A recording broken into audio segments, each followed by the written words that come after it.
안녕하세요. 저는 사랑하는 자식들과 귀여운 손주들의 재롱을 보는 낙으로 사는 70대 여성입니다. 요즘 저는 하루하루를 지낼 때마다 참 귀하고 소중한 시간을 보내고 있어요. 나중에 이 시간이 추억으로 남을 수 있기를 바라는 마음에 사연을 보내게 되었습니다. 저는 어릴 적 전라도의 한 시골에서 자랐습니다. 그때 동네에 같이 자랐던 남편과 결혼하였어요. 우리 부부는 시골에서 농사를 지으며 늦은 나이에 아들 둘을 낳았습니다. 늦게 낳아 키우기 시작한 아들 둘이 잘 자라고 있을 무렵 남편이 50살이 되었을 때 갑작스런 심장마비로 세상을 떠나게 되었어요. 하늘도 무심하시지. 마누라에 자식이 둘인 사람을 데려가시고 뭐가 그리 급하시다고 더 누리지도 못하고 어쩜 그렇게 한순간에 데려가시는지. 당신 이렇게 가고 나면 나 혼자서 우리 자식들 어찌 키워야 하나. 여보, 내가 뭘 할 수 있을지 모르겠어요. 준비도 없이 남편을 떠나보낸 저는 슬픔에 빠지는 것도 잠시, 저만 바라보는 아이들을 키우기 위해 다시 일어서야 했습니다. 우리 자식들은 한창 공부할 때라 지원이 매우 필요했습니다. 저는 하던 농사일을 정리하고 아이들과 지내기 위해 시내 쪽으로 이사했습니다. 그리고 그때부터 가정부 일을 하며 아이들을 키웠습니다. 다행히 좋은 집주인들을 만나 도움도 많이 받았고요.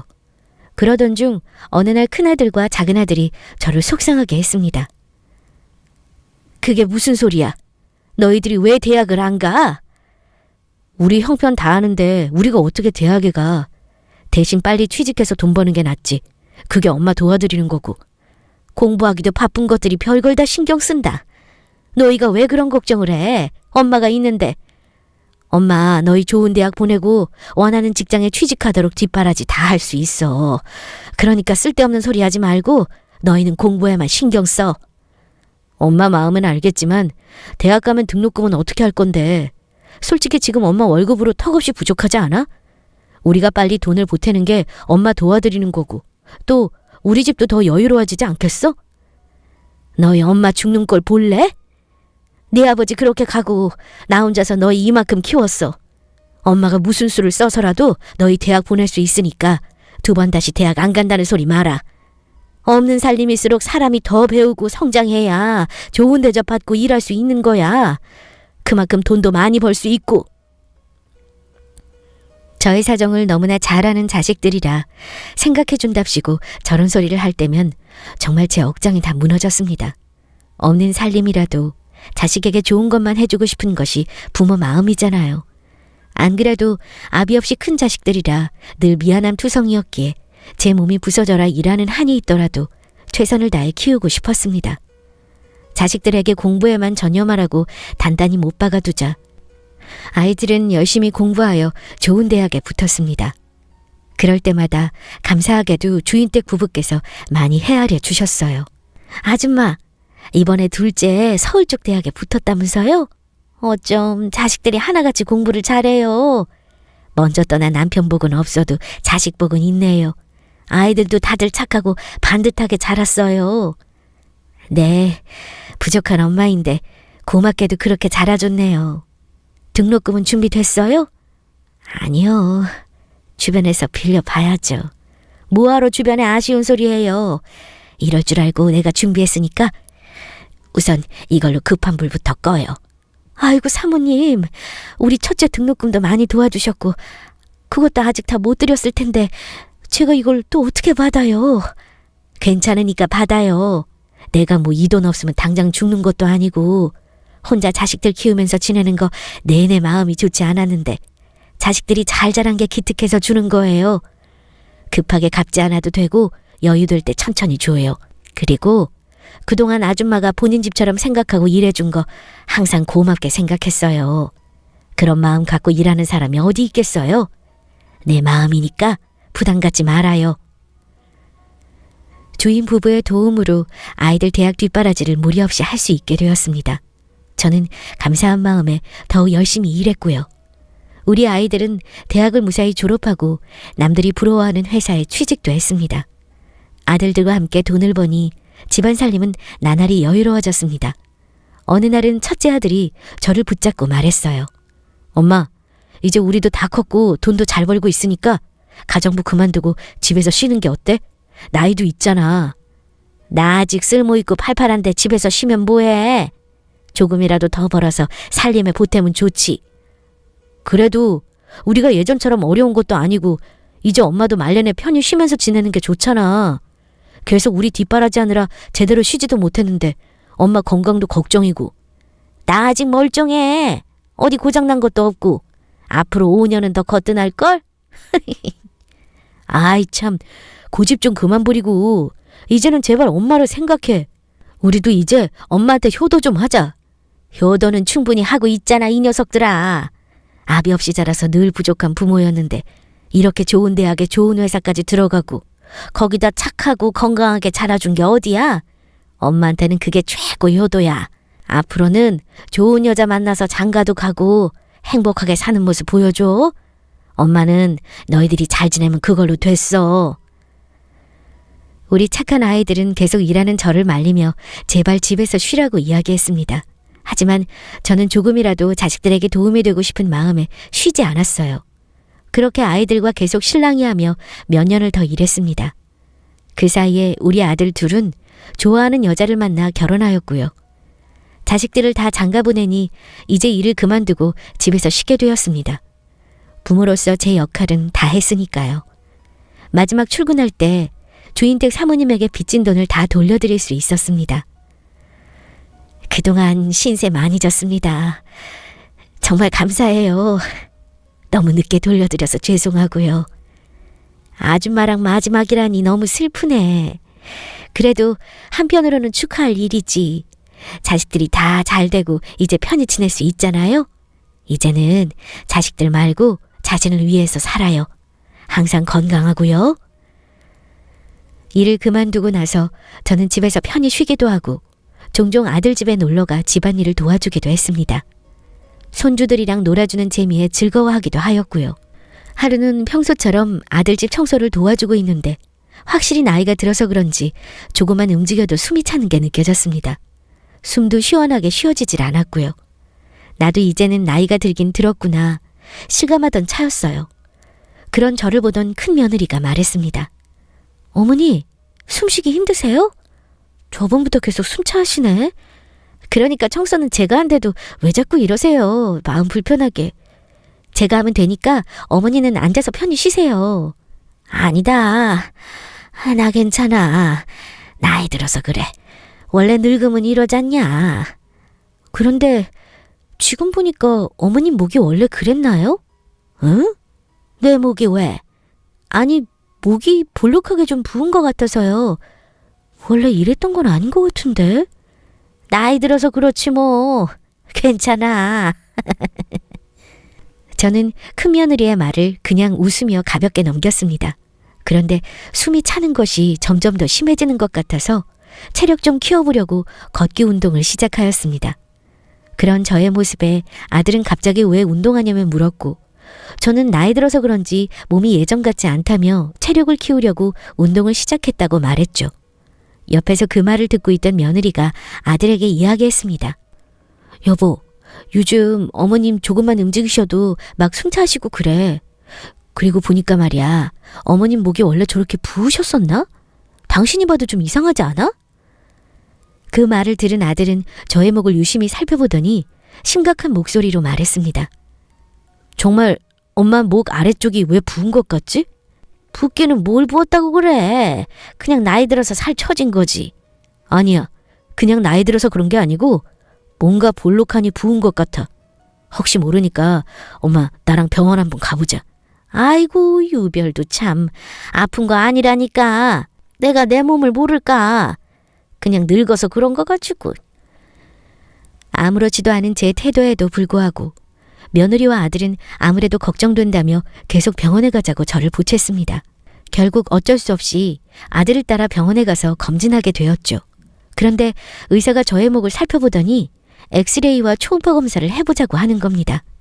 그 말을 들으니 저는 조금씩 불안해지기 시작했어요. 잠시 뒤에 의사에게서 뜻밖의 소리를 듣게 되었습니다. 검사한 결과 안타깝게도 암입니다. 네? 그게 무슨... 저희 엄마가 암에 걸리셨다는 겁니까? 그러게, 이게 무슨 소리냐? 내가 암이라고? 아니, 목이 좀 부은 거 가지고 무슨... 지금 여기 엑스레이와 초음파 검사 결과를 보시면 이 부분이 갑상선인데 암이 보입니다. 아니, 제가 그런 큰 병이면 그동안 증상이 있어야 하는 거 아닌가요? 전혀 아픈 게 없었는데. 원래 갑상선 암이라는 게 대부분 증상이 없습니다. 그래서 늦게 발견되는 경우가 많아요. 지금 여기 혹처럼 보이는 곳이 암입니다. 보시면 아시겠지만 크기가 작지 않아요. 얼른 치료 시작하셔야 합니다. 이 정도면 숨쉬기 힘드셨을 텐데 너무 늦게 오셨어요. 청천벽력 같은 의사의 말에 우리 모자는 꿀먹은 벙어리가 되었습니다. 그리고 집에 돌아와서 이 사실을 며느리가 알게 되었고 심각한 문제이니 둘째네까지 집으로 불러서 이야기하게 되었습니다. 당장 입원 치료를 시작해야 한다는 의사의 말을 들은 첫째는 하루빨리 입원하자며 저를 보챘습니다. 하지만 어디 그게 쉬운 일인가요? 저는 자식들에게 힘없는 목소리로 말했습니다. 암 치료라는 게 돈이 한두 푼 드는 줄 알아? 그 돈을 다 어찌 감당할 수 있겠어? 엄마, 보험 들어놓은 거 없어? 보험은 무슨 보험? 너희 키우는 것에 들어가는 돈만 신경 썼지 보험 같은 건 들 생각도 못했어. 어쩔 수 없지. 그럼 우선 우리가 알아서 해볼 테니까 엄마는 치료에 신경 써. 너희들이 무슨 돈이 있다고 알아서 한다 그래? 어머니, 그래도요. 우선 치료하고 보셔야죠. 저희가 한번 마련해 볼 테니까 아들 말대로 일단 입원부터 하세요. 남편 없이 홀로 자식들 키우며 뒷바라지에 들어가는 돈만 신경 썼지 내 몸 하나 제대로 신경 쓰지 않았습니다.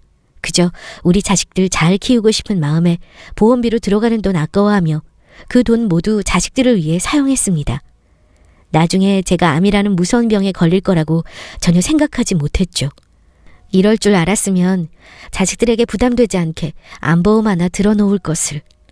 안 그래도 늙어서 더 도와주지 못하는 게 미안할 뿐인데 병에 걸려 짐까지 되었으니 자식들 볼낯이 없더군요. 그렇기에 저는 더더욱 입원을 거부했습니다.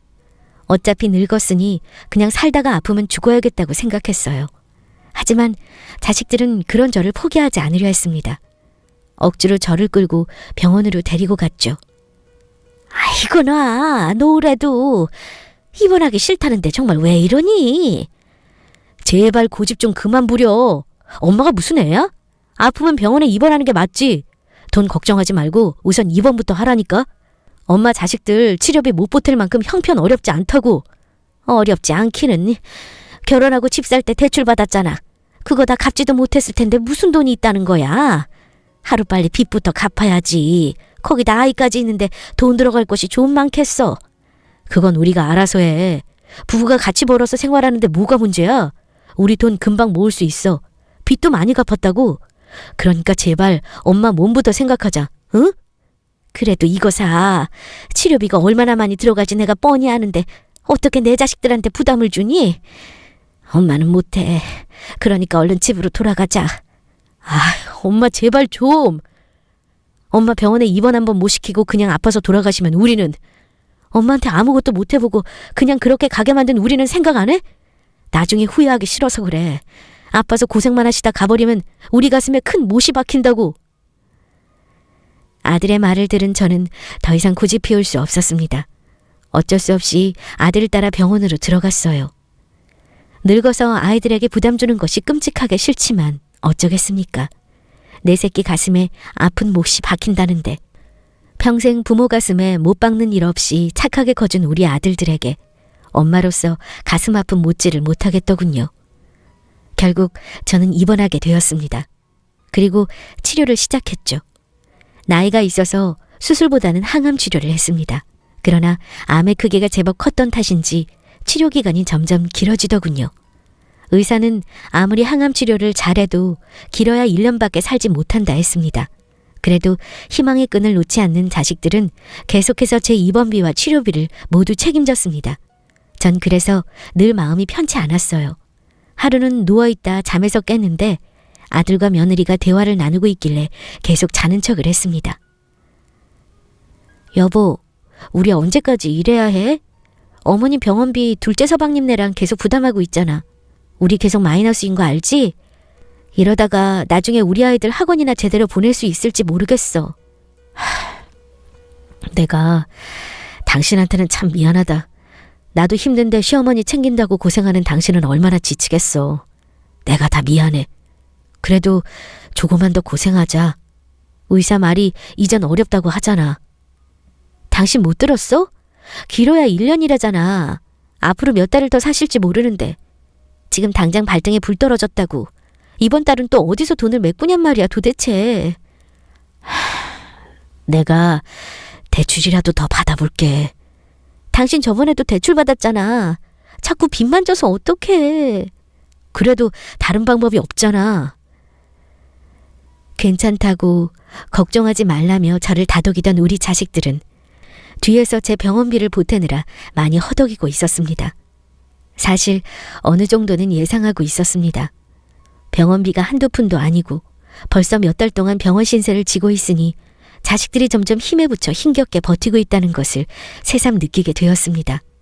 아들의 한숨소리에 제 가슴이 움푹 패는 것 같았습니다. 제가 아픈 것보다 우리 아이들이 얼마나 힘들까 마음이 아프더군요. 그래서 저는 결심했습니다. 며칠 뒤 첫째 아들을 불러 말했습니다. 나 더 이상 병원에 있기 싫다. 어차피 항암 치료 받아도 의사 말이 길어야 1년이라고 하지 않냐.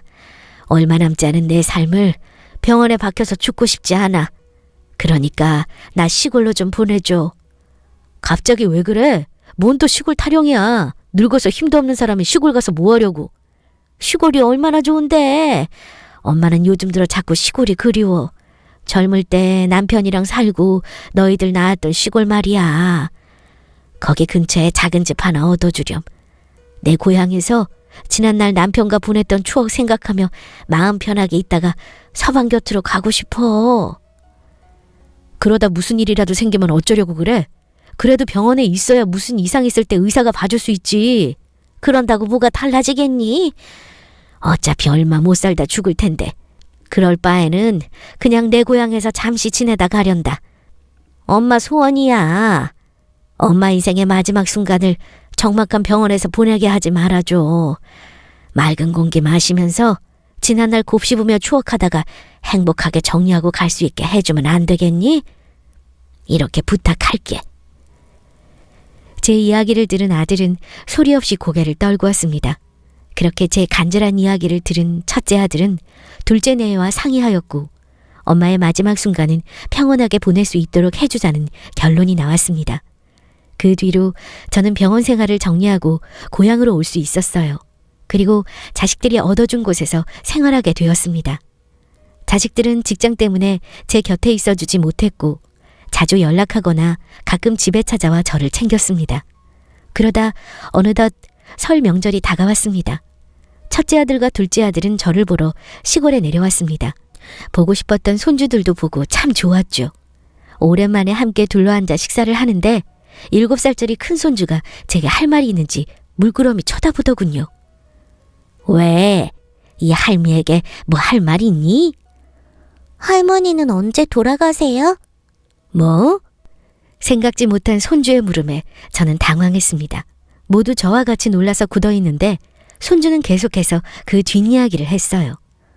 저번에 우리 엄마랑 아빠랑 술 마시면서 이야기하는 거 들었어요. 할머니가 빨리 돌아가셔야 우리 빚도 갚고 더 넓은 집으로 이사갈 수 있다고. 손주의 말이 끝나자 식사 자리는 큰 정막에 흘렀습니다. 저는 아무것도 모른다는 표정으로 저를 멀뚱히 쳐다보는 손주에게 어떠한 말도 해줄 수 없었습니다. 그러다 순간 큰아들이 울음을 터뜨리더군요. 엄마, 미안해. 어머니, 죄송해요. 옆에서 꾹꾹 눈물을 참고 있던 며느리도 같이 울음을 터뜨리며 말했습니다. 그러자 작은 아들 내외도 참던 눈물을 보이며 울더군요. 순식간에 명절 식사 자리는 초상집 분위기가 됐습니다. 저도 울고 있는 아들과 며느리를 보니 따라서 눈물이 나왔습니다. 내 자식들이 나 때문에 우는 모습을 보니 영 마음이 속상하고 아프더군요. 괜찮아. 엄마는 다 괜찮으니까 미안해할 거 없어. 울 필요도 없고. 너희들이 나한테 무슨 잘못한 게 있다고 이러니. 다 내가 잘못인 것을. 다 늙어서 자식들에게 부담이나 주고 짐만 되는 내가 미안하다. 내가 너희들에게 도움은 못 주고 패가 되어서 엄마가 항상 미안했어. 그래도 한 번도 내색하지 않고 이렇게 생각해줘서 엄마는 참 고맙고 미안하다. 염치 없지만 이렇게 너희들과 함께해서 행복해. 그러니까 행여나 내가 죽으면 많이 슬퍼하지 말고 조금만 울어라. 너희는 나를 포기하지 않고 최선을 다했잖니? 엄마는 그저 고마워. 그리고 우리 며느리들, 시어머니 간호해주고 이렇게 착한 며느리들이 어디 있을까? 고맙다. 내 며느리가 되어줘서. 우리 며느리들 덕분에 내가 마음이 놓여. 엄마, 정말 미안해. 우리가 그런 생각하면 안 되는데. 우리도 살아가는 게 버겁다 보니까 그런 소리를 해버렸어. 엄마한테 후회하고 싶지 않다고 어떻게든 치료할 수 있게 해줄 거라고 이야기했는데 버거워서 힘들어하는 모습만 보여줘서 정말 미안해. 그리고 나 사실 엄마가 시골 내려간다고 했을 때 대충 눈치챘어. 엄마 우리 힘들까봐 시골에 간다고 한 거잖아. 내가 우리 엄마를 모르는 것도 아니고 자식밖에 모르고 우리만 생각한 엄마를 다 알면서도 모르는 척했어. 너무 힘들고 지쳐서 나도 모르게 엄마 시골로 보내자고 했어. 내가 잘못했어, 엄마. 어머니 죄송해요. 사는 게 뭔지 점점 시간이 흐를수록 어머님 언제 돌아가시나 기다리게 되는 못된 며느리였어요. 이런 저희가 뭐가 예쁘다고. 어머니는 왜 화 한 번 안 내시고. 다 용서하세요. 차라리 혼내주세요. 죄송해요, 어머니. 아이고, 원래 어미는 자식 앞에서 항상 약한 법이야. 며느리들도 내 자식이나 마찬가지로 생각하면서 지냈다. 우리 큰아들, 큰며느리, 작은아들, 작은며느리 모두 내가 죽을 때까지 품어줘야 할 내 소중한 자식들. 항상 더 해주지 못해서 미안한 마음뿐인데 내가 어찌 너희들을 원망할 수 있겠니? 그러니까 그만 울고 어여 밥 먹어. 슬픔에 잠겨 명절날이 초상난 것처럼 울음바다로 덮여도 저는 그저 우리 아이들의 어여쁜 마음이 고맙기만 했습니다. 하지만 이 못난 어미에게 뭐가 그리도 미안한 게 많은지 자식들은 더 이상 밥을 먹지 않고 제 옆으로 다가와 저를 꼭 안아주었어요. 저도 함께 안아주며 등을 토닥여 주었습니다. 그렇게 우리의 명절은 눈물로 지새웠습니다. 그리고 다시 서울로 올라간 자식들은 매주 주말마다 번갈아 가며 시골로 내려왔습니다. 아무래도 저 죽기 전에 서로 번갈아 가며 격주로 찾아뵙기로 한 모양이더군요. 그 덕에 저는 많이 보고 싶은 우리 자식들의 얼굴과 눈에 넣어도 아프지 않은 손주들의 재롱을 보느라 참 행복하게 지내고 있습니다. 자식들을 위해 내가 얼른 죽어야지 생각했는데 어느 순간은 이 행복에 빠져 조금만 더 살고 싶다는 생각이 들더군요. 우리 큰손주는 제게 재롱을 피우며 항상 이런 말을 했습니다. 할머니, 오래오래 사세요. 우리 아빠랑 엄마가 할머니가 오래오래 사셨으면 좋겠대요. 저도 할머니가 아프지 않고 오래오래 사셨으면 좋겠어요. 우리 할머니 많이 사랑해요. 이렇게 저는 매일 손주들의 귀여운 재롱을 보며 의미 있는 나날을 보내고 있습니다. 마지막으로 이루고 싶은 소망이 있다면 부디 허락된 시간 동안 우리 가족들과 좋은 추억 만들다 눈 감는 것입니다. 하늘에 있는 남편에게도 기도해요. 당신 빨리 보러 가고 싶은데 아주 조금만 더 있다 갈 수 있게 당신이 좀 기다려달라고요. 그런 제 기도를 들었는지 길어야 1년이라는 의사의 말에 무색하게 저는 지금 1년이 넘도록 시골에서 지내고 있습니다. 매주 주말마다 찾아오는 아들과 손주들을 기다리면서요. 명절날 손주의 말 한마디를 시작으로 우리는 가족의 소중함을 절실히 느끼게 되었습니다. 그 뒤로 끈끈하고 따뜻한 가족애를 느끼며 지내고 있으니까요. 저는 허락된 남은 시간 동안 행복하게 지내렵니다. 여러분도 소중한 가족이 있으시죠? 가족과 함께 있는 것이 얼마나 소중하고 행복한 것인지 잊지 마시고 늘 건강하시기 바랍니다. 마지막으로 우리 자식들에게 한마디 남기고 마무리하겠습니다. 얘들아, 너희가 내 옆에 있어줘서 무서운 암이 하나도 두렵지 않다. 고맙고 누구보다 사랑한다. 지금까지 저의 긴 사연을 들어주셔서 감사합니다.